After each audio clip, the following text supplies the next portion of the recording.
Hello guys, ඉතින් අද රොමේනියාවේ ප්ලොයිස්ටි වල ඉඳලා අද යන්නේ සිනායා කියන ප්‍රදේශයට. මේක තියෙන්නේ රොමේනියාවේ ප්ලොයිස්ටි ඉඳන් කිලෝමීටර් 55ක් විතර දුරින් තමයි තියෙන්නේ. ඉතාමත් ලස්සන ස්ථානයක්. මේක ප්‍රහෝවා නිම්නේ තියෙන ලස්සනම ස්ථානයක්. මොකද සීතල කාලෙට ස්කේටිං වලට ඒ වගේ ඒවාට පාවිච්චි කරන ඉතාමත් ලස්සන සුන්දර ප්‍රදේශයක්. ඉතින් අද හෙට ගිහිල්ලා බලමු අපි මොන වගේ ලස්සනද තියෙන්නේ. මෙහි ඉතාමත් සුන්දර පැලස් තුනක් තියෙනවා. 17 වෙනි 16 වෙනි සියවසේ ඉඳන් පටන් ගත්ත වැඩ ආරම්භ කරලා නිම කරපු පැලස් කීපයක් තමයි එහෙ තියෙන්නේ. ඉතින් අපි ගිහිල්ලා බලමු සිනායා රොමේනියාවට. දැන් අපි සිනේයා වලට තමයි පිටත් වෙන්න යන්නේ. අපි ගිහලා බලමු සිනේයා මොනවද ලස්සන.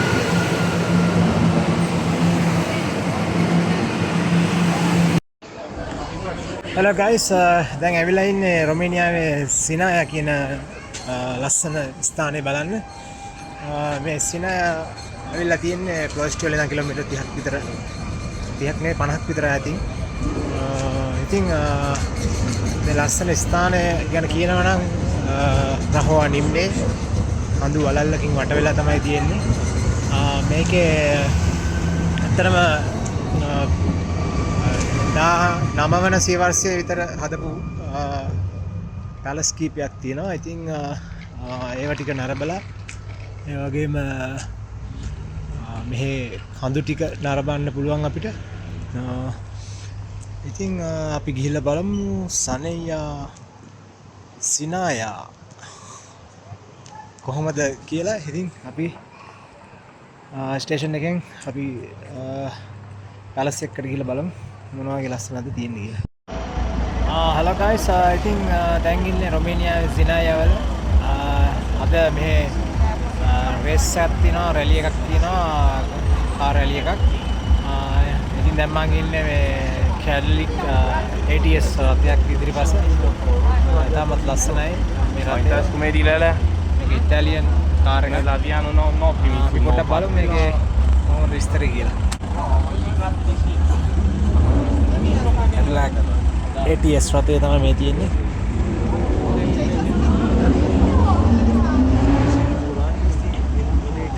ඇතුළ පොඩ්ඩක් බලනවා නම් බලන්න පුළුවන් ස්ටීරියන් එක කොහොමද තියෙන්නේ. රේසිං වලට කම්ෆර්ටබල් විදියට හදලා තියෙන්නේ.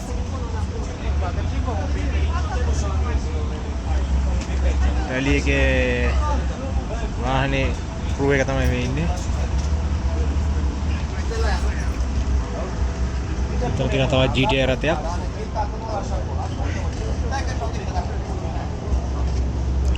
නඩත්තු කටයුතු තමයි දැන් සිද්ධ වෙන්නේ. ඔක්ෂගන් ලාංජනේ තියෙනවා. ඔක්ෂගන් මැදට තමයි GS එක.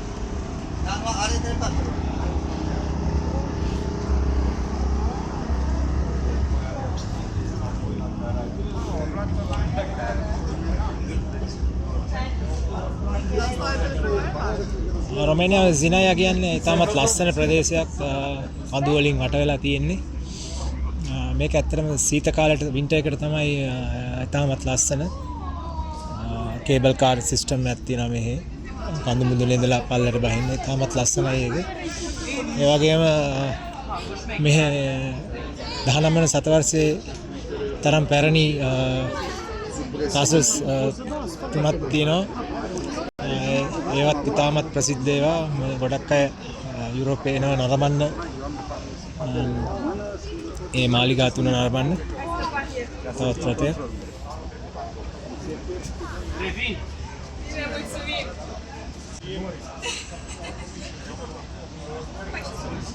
Audi රථයක් තමයි මේ තියෙන්නේ. මේ තියෙන තෝතිනේතර එක. මෙහි අය ළමයි හිම ගොඩක් පදින්න කැමති. පොඩි ගමන් යන්න. ඒ වගේ මේ සයිකල් එකක් වඩේ පදින්න පුළුවන් නැත්නම් මේ තෝතිනේතර එක කියන්නේ. මේක ඉලෙක්ට්‍රික් වලින් වැඩ කරන්නේ. මැනුවලුත් තියෙනවා. කකුලෙන් සපෝට් එකක් දීලා යන්න පුළුවන්. පෝෂි රථයක් තමයි.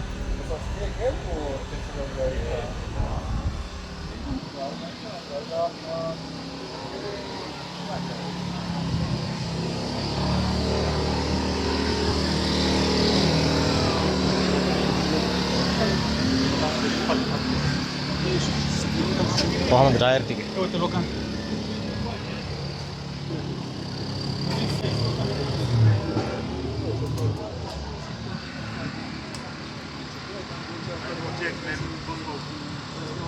පොඩි ඉන්ටර්විව් එකක්.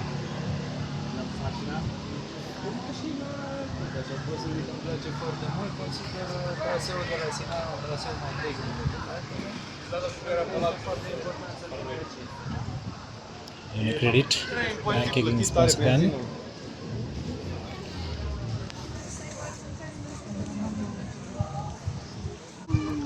right guys ඉතින් බලමු සිනා රොමේනියා වල ඉඳලා මොනවද අපිට බලන්න තියෙන්නේ කියලා. ඉතින් අපි ගිහලා බලමු මොනවද මෙහෙ බලන්න තියෙන්නේ කියලා. right thank you guys. right guys ඉතින් රොමේනියා සිනායා වල රැලි එකක් තියෙනවා. රැලි එකක් ඒක බලන්න තමයි වෙලා ඉන්නේ. රේස් එක පටන් ගන්න තියෙන අපි ගිහලා බලමු මොනවද කියලා. Se curăță din nou traseul, este nevoie de asta.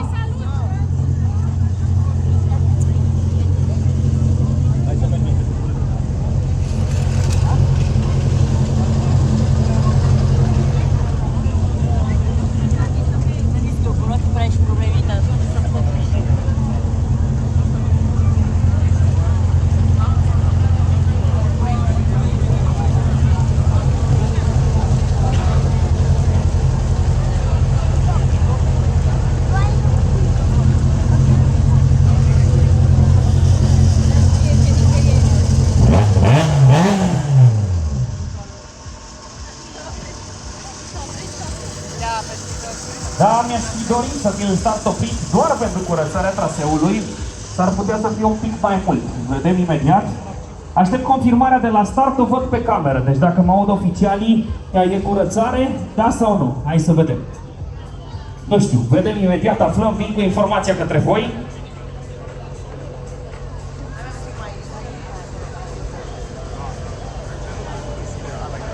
Face parte, vrem, nu vrem, și partea aceasta de baloți, loviți, incidente.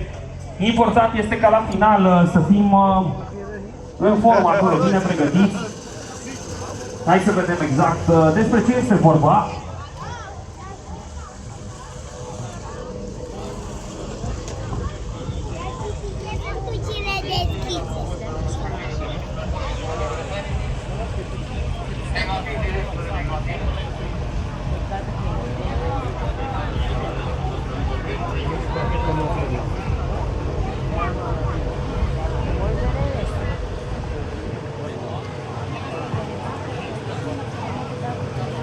Din păcate, probleme la cutia de viteze a mașinii lui Răzvan Olteanu, un Mitsubishi Lancer Evo 9 pe care l-am avut în start, mașina albă cu o modelul va fi tras undeva pe marginea traseului, după care vom continua, așadar nu va fi o pauză foarte lungă.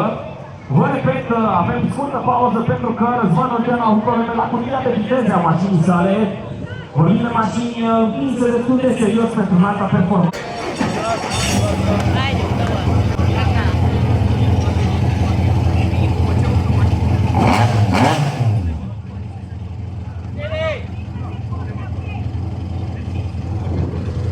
Continuăm așadar antrenamentul oficial. Florin Rășca și bărbatul Foro.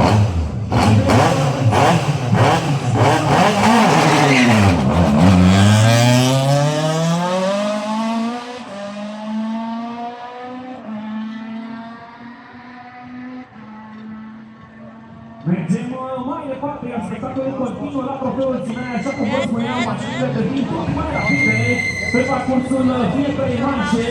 Mitsubishi Lancer 7 pentru veteran al acestei competiții, de la toate edițiile trofeului Ținea. Și final, Joco Claru este pregătit. ඉතින් guys ඉතින් රොමේනියා රැලි එක බලන්න ඇවිල්ලා තමයි ඉන්නේ.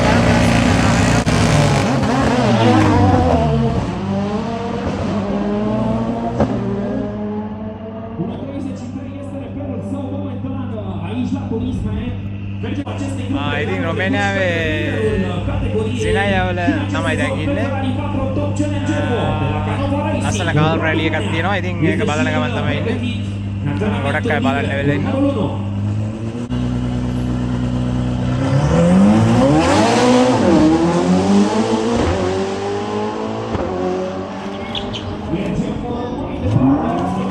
Nu se oprește aici la Sinaia. Mergem însă către un pilot care se află la etapa de casă. Etapa asta este cu o încărcătură fantastică pentru pilotul din start, pentru că acesta aleargă în memoria tatălui său. Este prima cursă fără Corneliu Marcu, dar este cu siguranță o cursă foarte rapidă pentru Dominic Marcu, pilotul din Sinaia, având 1000 de cai putere și pornind hotărât acolo cu Tesla Model S Black. Sunetul pe care l-auziți la următoarea mașină este sunetat din boxe, este tot o mașină electrică, o mașină foarte performantă, BMW i4 construit de Engage Engineering și pilotat acolo la un nivel ridicat de Horia Platona, ce caută prima victoria sezonului la categoria cu numărul 3.